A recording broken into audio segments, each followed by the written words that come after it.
Hey guys, it's Nik the Booksmith. Welcome back, welcome back. I thought I would do some calibrating of my temperature of what I'm going to need to put a label on the spine of the book I'm making. So I turned on the hot stamping machine.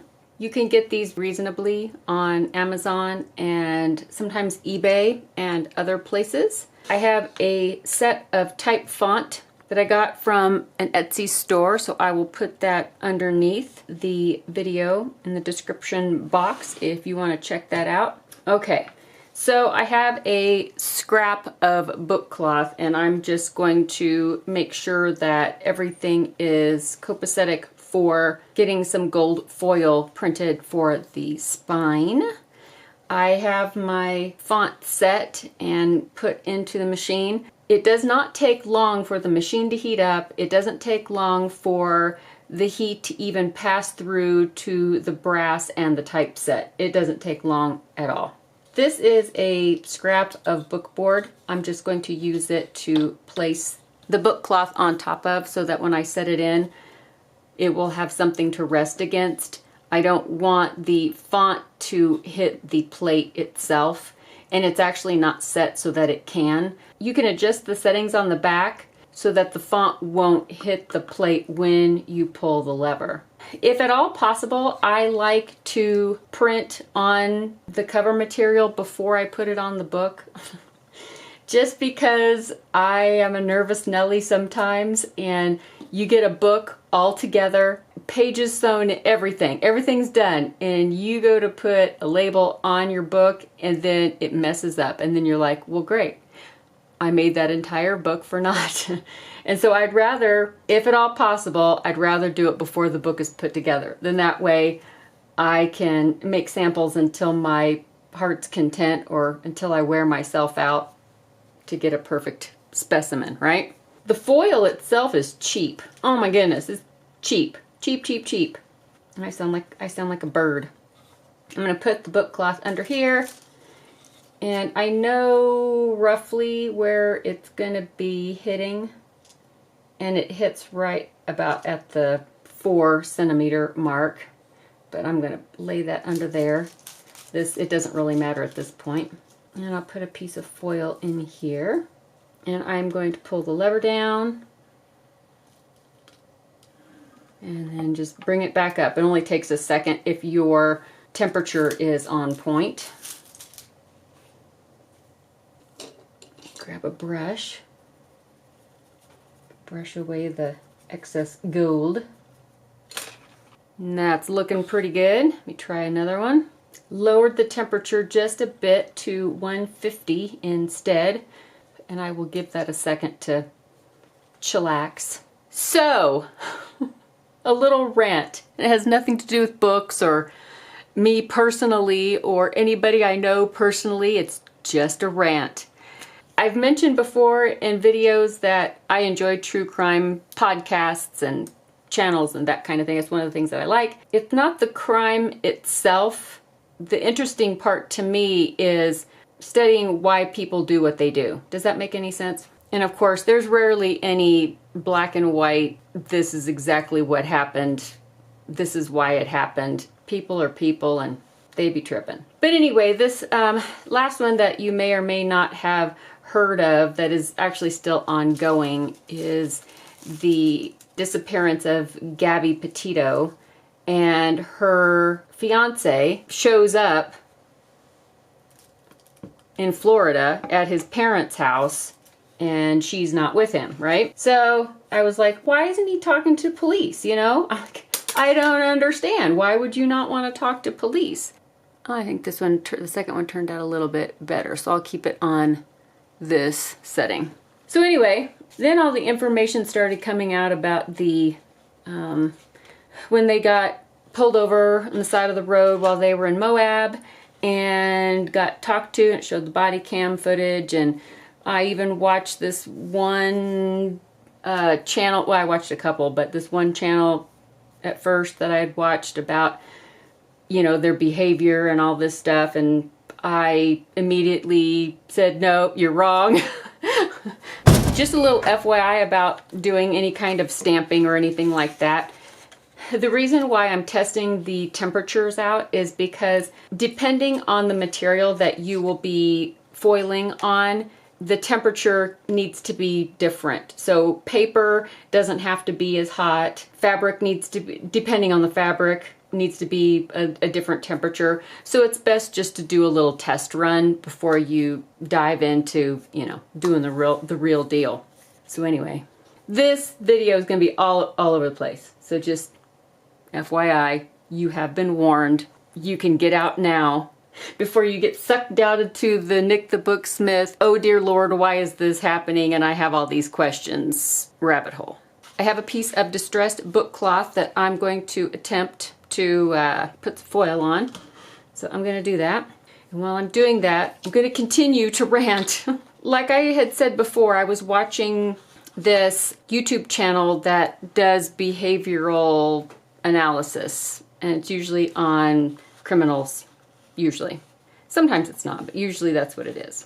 And I watched their assessment of the body cam video when Gabby Petito and Brian Laundrie were pulled over and they both got questioned by the police. What's going on? Blah, blah, blah. Here's the deal. I think they're wrong. With all due respect, the behavior panel, I think you missed the mark. And I'll tell you why. I'm obviously not a detective. I don't even play one on TV. But my spidey senses are on fleek. So take a woman's perspective here. I'm going to clamp the fabric onto the edge because I just kind of want to hold it in place. You feeling me? You feeling me? So, first of all, when they started talking to both of them, she immediately started she was apologetic. She was talking about how she was trying to explain to him that she was trying to, you know, work on her vlog. She talked about how he was getting everything dirty and how she was so sorry that she was being so mean. I'll just run through what they said and then I'll tell you what I think while I stamp this. And I'll try to do two things at once. But we all know how that works out. Let's see if that worked. Yes. Then she started talking about how she quit her job and they were on this road trip. You know, she quit her job, but she's trying to, you know, start the vlog. And, you know, she explained about that she was a nutritionist but that she wanted to do this. And then she says, but he thinks I can't do it. And at that point, my heart broke for her. I pretty much immediately had the situation pegged. But it wasn't until he started talking that he confirmed what I was feeling. So when he started talking, the officer asked him, so what's going on? What's the deal? Now, this is the trick. I want to take this off and I got to put another word on it because my thing isn't long enough for just, so yeah, so, you know, bear with me. Anyway, I can take this off because it's kind of in my way. After the police officer asked Brian, you know, tell me what's going on. The whole conversation was a lot, but something about how she was upset because he was getting in the van dirty or something. She's trying to put together, and then he said her little website. And I went, yep, you just showed your cards, man. That's all I needed to hear. But I went on listening because, you know, now I'm like, tell me what else, Brian. So he goes on to talk about the situation. And while he's trying to make light of the situation, he's explaining to the officers, you know, what she did, what he did, the whole kerfuffle that went on that morning. Sorry, it's hot. So while we're waiting for this to cool down, I'm going to take you down the rabbit hole of Gabby Petito and Brian Laundrie and why it really bugs me. So he goes on to talk about, you know, what happened. They actually had a pretty good morning, blah, blah, blah. We're going to go get water, all this stuff. Didn't make any difference whatsoever. But the behavior panel, you know, some of them were like, yeah, he's ultra compliant and hiding anything. And yeah, he's given a lot of details, but most people do give a lot of details when they get pulled over by the police. And went back to Gabby a little bit, and she talked about, well, I'm OCD, and she was talking about him getting everything dirty and blah, blah, blah. And I guess the footage is over an hour long, but you don't need that much to figure out what's going on. So, like, the first words out of his mouth talked about her little website. So he's already belittling what she's doing to the police officers. Then she confirmed that because she said, he doesn't think I can do it. You know, I quit my job to do this, and he doesn't think I can do it. And then while he was trying to, you know, oh, I'm fine. Yeah, she scratched me, but I'm okay, blah, blah, blah. So he was trying to make light of the situation, but he was also focusing on her behavior and how good of a guy he was. Oh, I was just trying to distance myself from her, just putting himself out there like he's trying to be the good guy. He's trying to diffuse the situation because the crazy woman is getting a little out of hand. And so he locked her out of the van, and he was trying to get his distance from her. And let me preface this next part. It's her van. It's not his. It is her vehicle. Let's just make that clear. So he's talking about how she's all worked up and all this stuff, and focusing on her crazy, unstable behavior, okay? She must have lashed out at him because he had a scratch on the body cam video. Not all of it was great quality, so it was hard to see.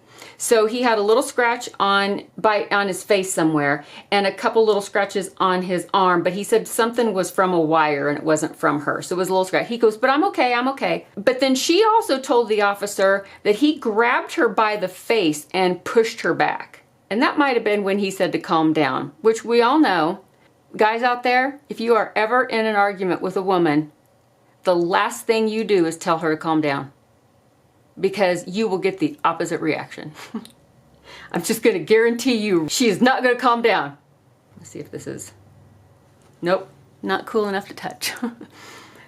What that does, however, it impresses upon her mind whether she actually does need to calm down or not. It impresses upon her that, oh, I'm being the unstable one. Especially if a person, it could be a guy or a girl, it doesn't matter. It's just in this situation, it happens to be that he told her to calm down. When she told the police officer, I was calm. She was upset and she was crying, but she said she wasn't not calm at that, at that point. That wasn't the point then. Anyway, it makes her feel like, oh, well, now I'm the crazy one. I'm the unstable one, and I should say crazy, quote unquote, because let's just be blunt here. We all have mental illnesses. Everybody on the planet is an imperfect human being, and not anyone, anywhere, at any time has ever had perfect faculties. So just because you take a medication for what might be considered a mental or neurological illness, it doesn't mean that you are less than or less stable than somebody who does not. Everybody's damaged. Just some of us are more damaged than others. Some of us admit it and some of us don't, right? But it gives the implication that he's like, okay, well, calm down, just settle down. I'm the calm one here. You need to work your stuff out and get it together, right? When all the while, as the questioning progressed, he was totally sabotaging her. So let's think of it this way. She quit her job, and I don't know if he had a job and quit it. Regardless, if you look at her different social media, they started this journey together. It was her van, but they remodeled it to be like a little camper that they could stay in. They had planned to do this together, that they were vlogging. She wanted to make a go of this as something that would make a living and something that she enjoyed. And a lot of people might think that that's silly. Oh, well, that's so dumb. You don't quit your job and go out on the road and vlog it. Well, you know what? Maybe 20 years ago, that would have been silly. But today, it is a potentially viable means of making a living. So while some people might think that's silly, there are people that are literally making millions by TikTok videos. As bizarre as that sounds, that's the world we live in right now. The point is that this person who once shared her dream, remodeled a van with her, and committed to going out on the road with her for this express purpose, to vlog their travels, their van life travels, is now belittling her and sabotaging her efforts. Because she was talking about how she was so sorry that she was so mean by telling him, please don't get in the van dirty. And she was probably getting frustrated because he was getting in the van dirty, which is disrespectful because they share a very small space. Think of it this way, especially those of you that upload YouTube videos or any kind of content. How would you feel if you went to record a video and somebody you lived with had gone into your space and trashed it? So now you have to clean up that space before you can even begin the monumental process of recording and editing and all that.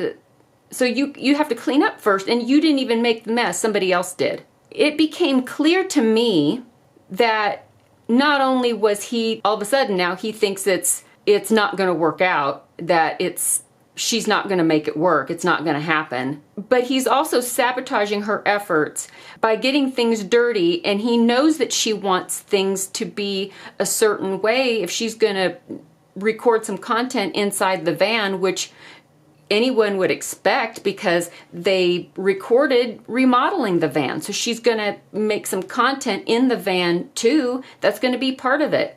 And he's going in there and messing everything up. And some people might not care that it's dirty. And some people might go, oh, well, this is how we live. But then some people, especially, she just seemed like a very put together girl. And she just wanted everything at least tidy. And he knows that. And he was doing that on purpose. That's just mean.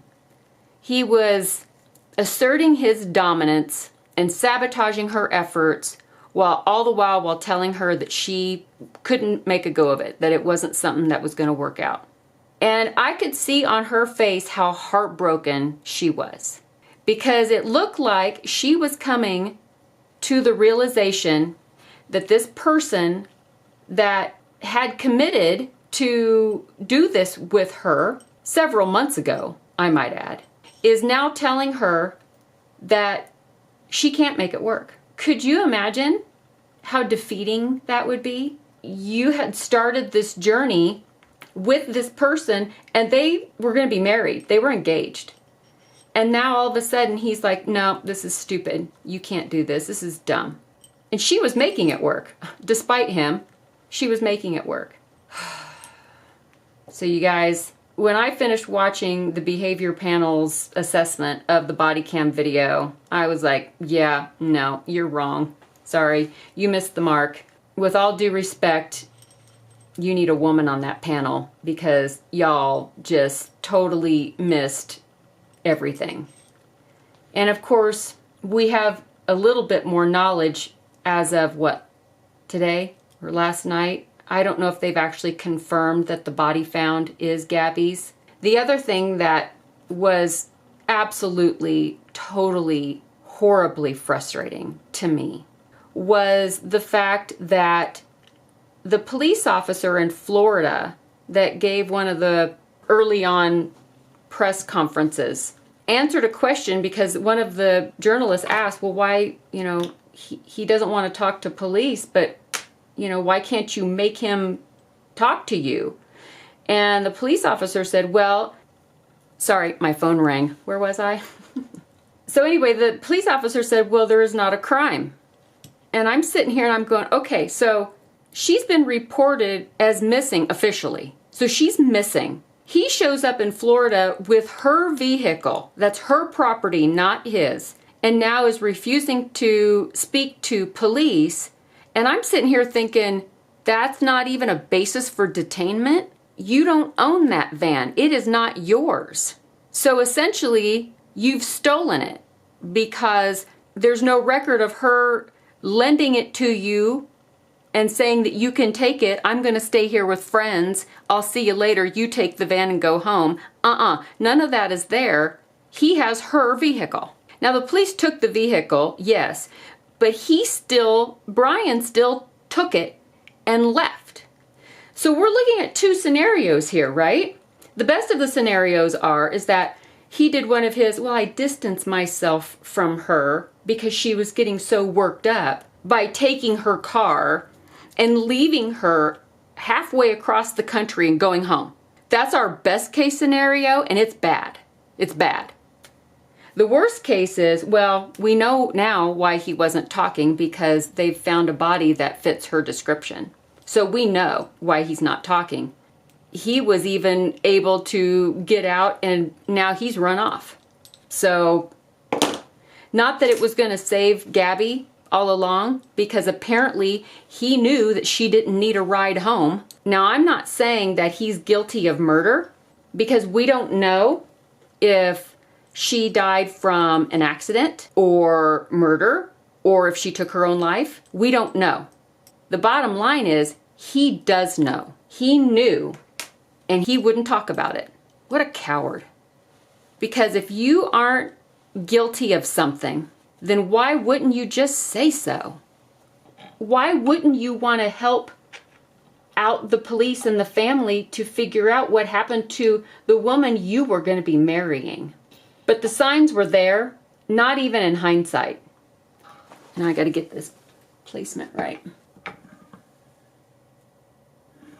But just watching her demeanor, how defeated she was, I could just see on her face that she could tell that her whole world is now crumbling. And when you're 22 years old and you've changed so much to start this venture and you've put so much into it already, and then the person you most love and trusted is imploding on you and telling you that you're not gonna make it work, and this is a dumb idea and all this crap that he did. You could just see that it had dawned on her that he wasn't gonna be the person she thought he was gonna be. It wasn't gonna be any support, or the trust was gone. And it broke her heart, and it broke mine too, because I could see it. Okay, hopefully I lined this up, guys. I need to get a longer font holder if I'm going to be making words or titles this long. Let me show you. Cool, huh? Isn't that cool? It's not too bad. Not too bad. It's pretty lined up. I either need to make a jig so that I can swap things out. I'm working on it. I got this several months ago, but I actually honestly haven't been playing around with it very much, and so I need to play around with it more. But it's really, really cool. I kind of like it. So anyway, that's why this whole thing is upsetting, was because so many things were missed, whether it was just overlooked because people were busy, or they just didn't have the context, or whatever it was. It just makes me just so very sad for her. Because you could just see it on her face that she was just devastated. You know, and he's saying that she's worked up and upset and trying to deflect and all this stuff. And she's just like, yeah, my world's ending. That's great. That's awesome. And maybe he was trying to keep the keys away from her because he knew that he had really screwed up, and that she'd probably just bail and leave him, because maybe she could see the writing on the wall that it was not going to be getting better. Maybe things were worse than they even seemed. She didn't have any marks on her, but you don't get physical marks from emotional and mental and psychological abuse. He was very apparently, very obviously sabotaging her and making her feel unstable at best. After he had already committed to and promised to do this project with her, he was bailing on her and sabotaging her all at the same time. And we may never know exactly how bad it was, because he's disappeared, and he's probably, the coward that he is, he's probably gone off and done the unthinkable without even explaining what happened to her. Not having more answers from the person who knows the answers. Whether he did anything or not is unconscionable. So anyway, that's why I think they totally missed it on this one, with all due respect, because I think they are brilliant at what they do. I just happen to think that they missed it on this one. Sorry, guys. Anyway, that is going to be it for me today. That was probably long. We'll see how much I leave in when I edit this. You may never even see this video at all. This is so different from anything I've ever done. But I tell you what, this has been on my mind, and I just thought a lot of you think like I do. So if it's on my mind, maybe it was on your mind, and I thought, oh, I'll talk about it. It was just one of those things I was just like, oh, I just wanted to talk about it for a minute. So let me know what you guys think. If you've been following this story, did you watch the body cam video? What did you feel about it? What did I miss? I'm sure I missed stuff. That's a given right there. But let me know what you think if you have an opinion. I will be back, and we will put the book together in the next video, and we'll just finish it up, and I'll show you how I put it together in a very simple way. If you're still here, thank you. Thank you for listening to me ramble about stuff today and watching me burn my fingers. No, and watching me put some gold on this, what will be the spine material. But it was great being with you guys today. Thanks for hanging out with me, and I will see you all really, really soon in the next video. Bye, guys.